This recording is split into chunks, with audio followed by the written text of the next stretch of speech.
लोकसभा चुनाव के परिणाम सामने आ चुके हैं। आपको बता दें कि लोकसभा चुनाव परिणाम एमपी में इस समय बीजेपी को भारी बहुमत से जीत मिलती हुई नजर आ रही है। आपको बता दें कि विदिशा संसदीय क्षेत्र में बीजेपी को करीब एक बड़ी जीत मिली है, जहां पूर्व सीएम शिवराज सिंह चौहान ने 8,20,868 मतों से जीत हासिल की है। वहीं शिवराज सिंह चौहान देश में सर्वाधिक वोट से जीतने वाले नेताओं में शामिल हो गए हैं। शिवराज सिंह चौहान ने कांग्रेस के प्रताप भानु शर्मा को पटकनी दी है। शिवराज सिंह चौहान की जीत से कार्यकर्ताओं में उत्साह का माहौल देखा जा रहा है।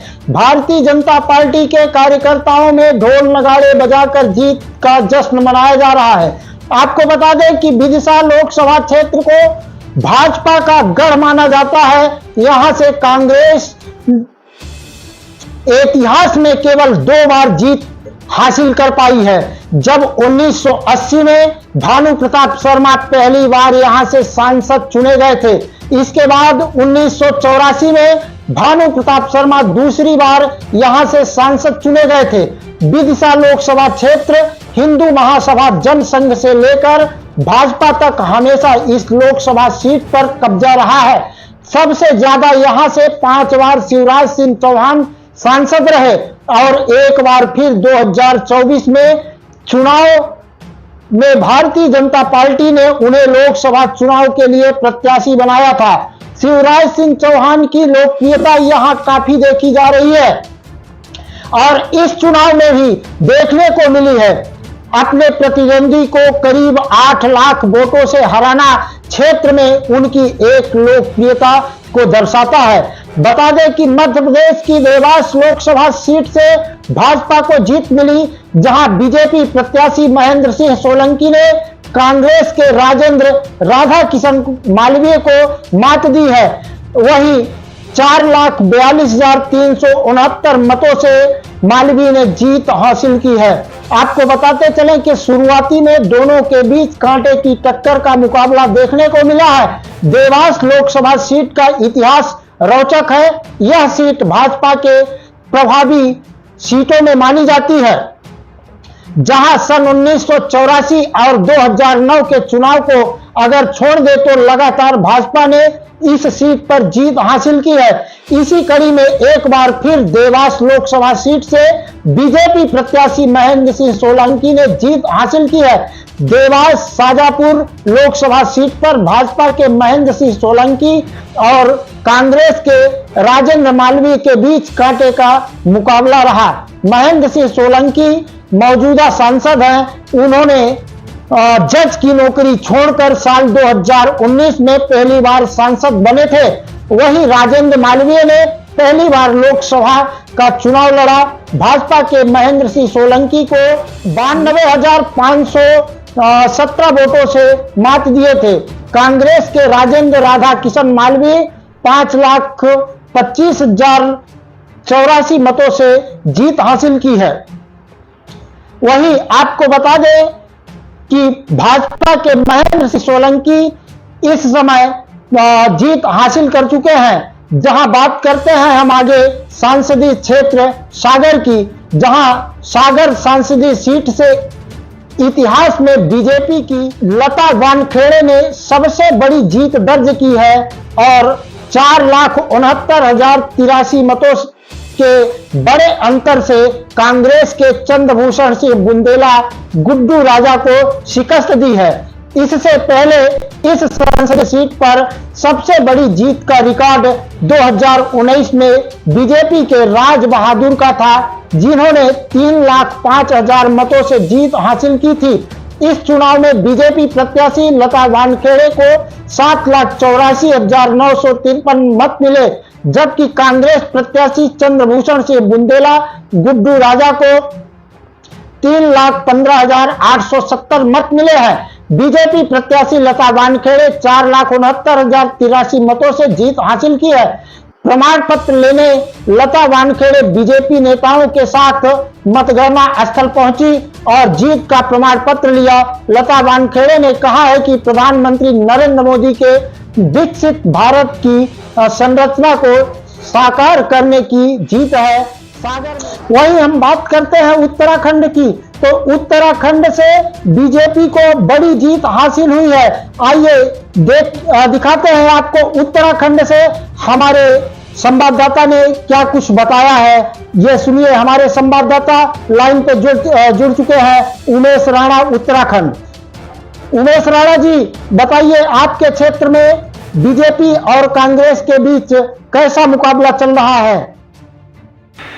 2024 लोकसभा चुनाव के लिए जो कि 7 चरणों में पूरे देश में चुनाव हुए हैं, उनके आज मतगणना हो रही है। उनके परिणाम धीरे धीरे आना शुरू हो गए। रुझान तो लगभग आ ही रहे हैं सब जगह से। तो मैं आपको बात बताता हूँ उत्तराखंड की। उत्तराखंड में 5 लोकसभा सीटें हैं। टिहरी गढ़वाल, पौड़ी गढ़वाल, हरिद्वार, अल्मोड़ा और नैनीताल। इन 5 सीटों पर भारतीय जनता पार्टी अपने निकटतम प्रतिद्वंदियों से लाखों वोटों से आगे चल रही है। अब देखना यह है कि केंद्र में किसकी सरकार बनती है, केंद्र में क्या होता है, ये बात की बात है। लेकिन उत्तराखंड की जनता ने भारतीय जनता पार्टी पर अपना पूरा का पूरा विश्वास जताया है, पूरा समर्थन दिया है। अल्मोड़ा से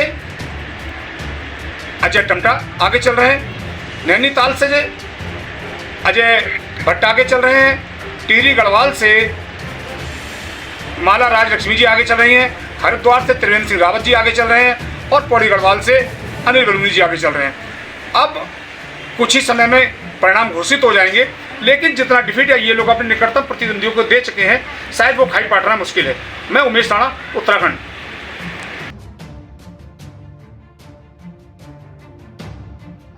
चलिए फिर हम एक बार फिर से आपको मध्य प्रदेश का रुझान दिखाते हैं, मध्य प्रदेश की ओर लेकर के आते हैं, जहां मध्य प्रदेश में रीवा जिले से अतीत गौतम जी हमारे साथ जुड़ चुके हैं। अतीत गौतम जी, क्या रिपोर्ट है आपके यहाँ? रीवा की क्या पोजीशन है?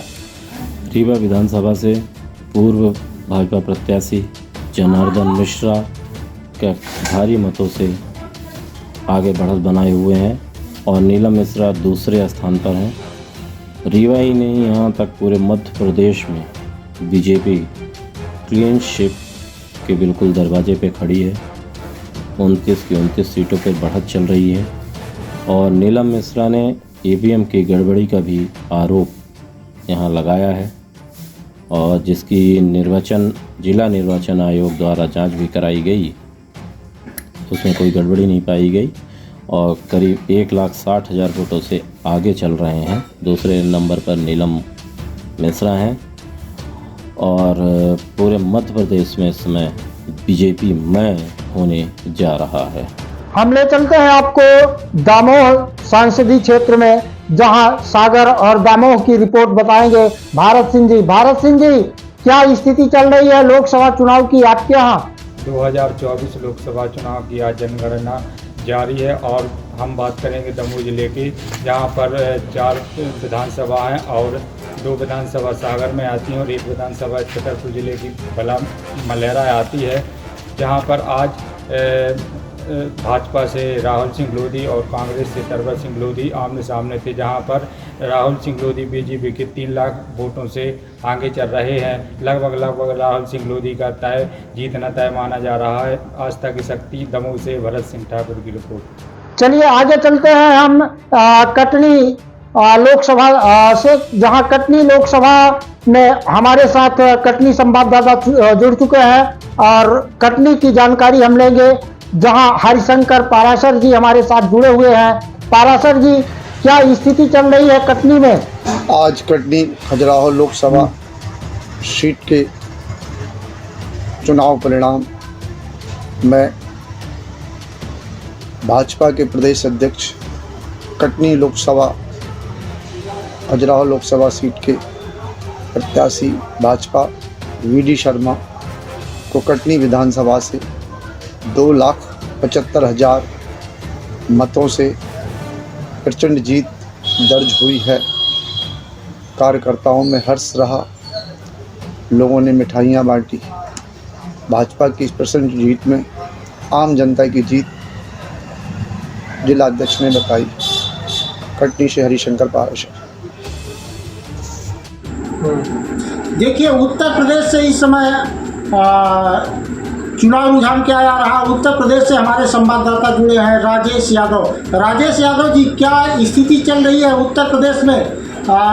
कौन सी पार्टी बढ़त बना रही है और किसके पक्ष में जीत किसके झोली में जा रही है?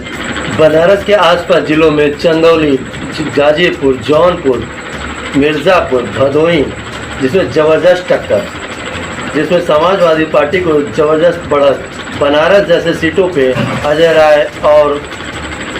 राय और मोदी जी के बीच में ज़बरदस्त टक्कर, जिसमें मोदी जी ने 1.5 लाख वोटों से अजय राय को हराते हुए तिवारा फिर तीसरी बार जीत अपनी दर्ज कराया। वहीं हम ले चलते हैं आपको मध्य प्रदेश की पन्ना की ओर, जहां पन्ना से हमारे संवाददाता जुड़ चुके हैं अभिषेक मिश्रा। अभिषेक जी, क्या स्थिति चल रही है पन्ना लोकसभा सीट में? क्या स्थिति चल रही है? कौन सी पार्टी बढ़त बना रही है? अब देख पा रहे हैं लोकसभा चुनाव 2024 मध्य प्रदेश के रुझान लगभग अपने अंजाम तक पहुंच चुके हैं। पूरे मध्य प्रदेश में 29 सालों लोकसभा सीटों में पूरे 29 सीटों में भारतीय जनता पार्टी के प्रत्याशियों ने बढ़त बनाई है, जिसमें लगभग 22 सीटों के नतीजे अभी तक आ चुके हैं। इसमें भाजपा विजय रही सबसे अधिक वोटों में। इंदौर से लालवनी साहब ने जीत दर्ज की है। वहीं रोचक चुनाव में पूर्व मुख्यमंत्री शिवराज सिंह चौहान भी 8 लाख मतों से अपनी निकटतम प्रतिनिधि दर्ज कर चुके। वहीं मध्य प्रदेश के भारतीय जनता पार्टी के प्रदेश अध्यक्ष विष्णुदत्त शर्मा खजुराहो लोकसभा सीट से लगभग 5 लाख से अधिक वोटों से जीत दर्ज कर चुके हैं। फिलहाल मध्य प्रदेश में बीजेपी ने कांग्रेस एवं इंडिया गठबंधन की हालत पतली कर दी है। अभिषेक मिश्रा, पन्ना। हमारे संवाददाता इस समय जुड़ चुके हैं गुजरात से रमाकांत तिवारी जी। क्या स्थिति है गुजरात में रमाकांत तिवारी जी? गुजरात की स्थिति लोकसभा चुनाव की क्या स्थिति चल रही है, बताइए। यानी बता दें कि गुजरात के लोकसभा चुनाव के नतीजे आ चुके हैं। 25 सीटों पर बीजेपी ने जीत हासिल कर ली है। हालांकि क्लीन स्वीप की हैट्रिक लगने से चूक गई है। वही कांग्रेस ने गुजरात में 1 दशक बाद खाता खोलते हुए बनासकांठा से जीत दर्ज कर सबको चौंका दिया है। हम आपको ले चलते हैं छत्तीसगढ़ की ओर। छत्तीसगढ़ से हमारे संवाददाता सुखवीर सिंह जुड़ चुके हैं लाइन पर। सुखवीर सिंह, छत्तीसगढ़ के रायपुर से हैं। रायपुर और छत्तीसगढ़ की सारी रिपोर्ट सुखवीर सिंह बता रहे हैं। सुखवीर सिंह जी, क्या पोजीशन है छत्तीसगढ़ में कांग्रेस और बीजेपी के बीच?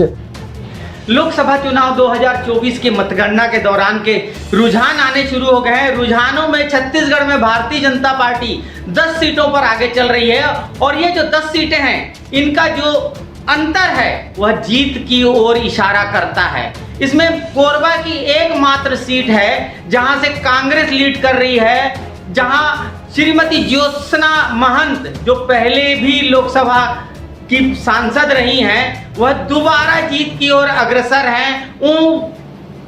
सरोज पांडे को वो बड़ी टक्कर दे रही हैं। सरोज पांडे 28,000 से भी ज्यादा मतों से पीछे चल रही हैं।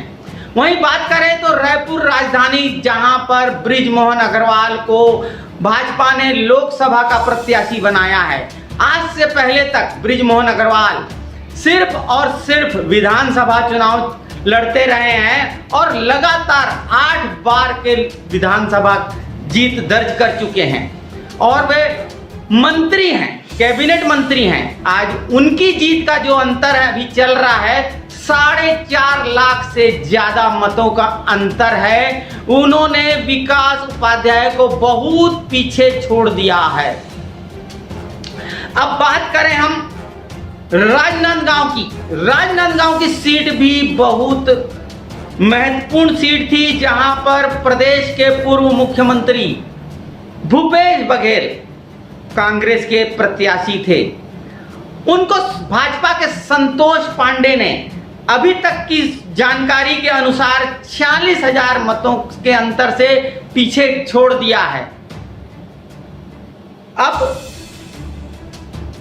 इसी प्रकार पूर्व कैबिनेट मंत्री ताम्रध्वज साहू भी महासमुंद लोकसभा सीट से श्रीमती रूप कुमारी चौधरी से पीछे चल रहे हैं।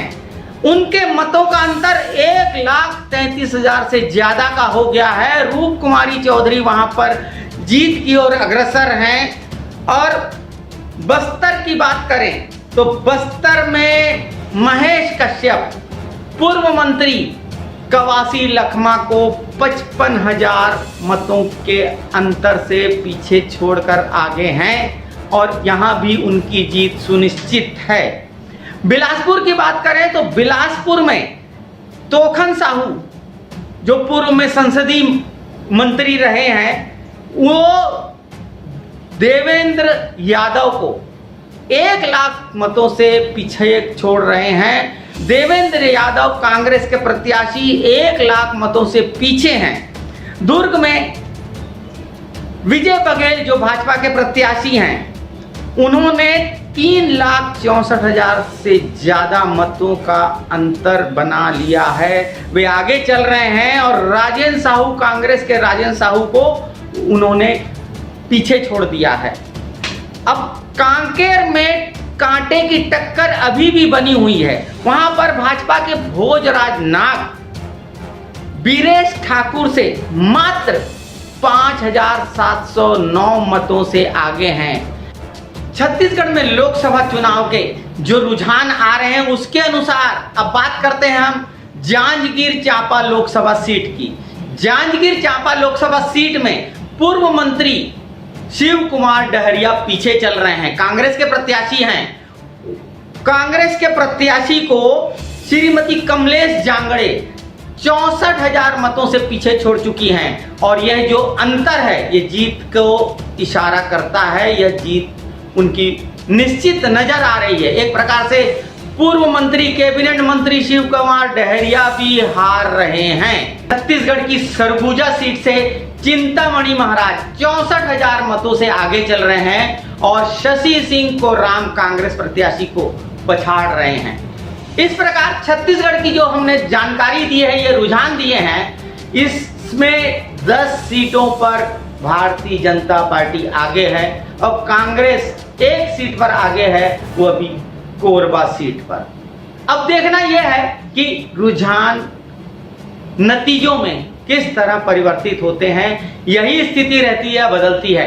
बताएंगे नतीजे आने के बाद, हम आपको फिर जानकारी देंगे और आप तक पहुंचाएंगे छत्तीसगढ़ का रिजल्ट। हम बात करते हैं पंजाब में, जहां पंजाब में जानकारी मिल रही है कि कांग्रेस अपनी भारी बढ़त बना चुकी है। हमारे संवाददाता जुड़ चुके हैं पंजाब के अमृतसर से, हमारे संवाददाता जुड़ चुके हैं हरजिंदर सिंह। हरजिंदर सिंह, बताइए पंजाब में क्या स्थिति चल रही है? पंजाब में 1 जून को जो 13 सीटों पर लोकसभा के चुनाव हुए थे, आज सभी का रिजल्ट आ चुका है। इन चुनावों में कांग्रेस पार्टी को 7 सीटें, आम पार्टी को 3 सीटें और 2 आजाद उम्मीदवार और 1 अकाली दल को प्राप्त हुई है। अमृतसर की बात करें तो अमृतसर से कांग्रेस उम्मीदवार सरदार गुरजीत सिंह ओजला भारी लीड से जीत प्राप्त करने में कामयाब हुए हैं। अमृतसर से हरजिंदर सिंह काका की रिपोर्ट आस्था। अब आप देख सकते हैं लोकसभा चुनाव का परिणाम सामने आ चुका है, जहां पंजाब से हमारे संवाददाता ने क्या कुछ बताया है आप भी सुन रहे हैं। पंजाब में इस समय कांग्रेस की भारी बढ़त और वहीं बीजेपी का पलड़ा डाउन होते नजर आ रहा है। जहां पर देखा जा रहा है कि पंजाब में इस समय बीजेपी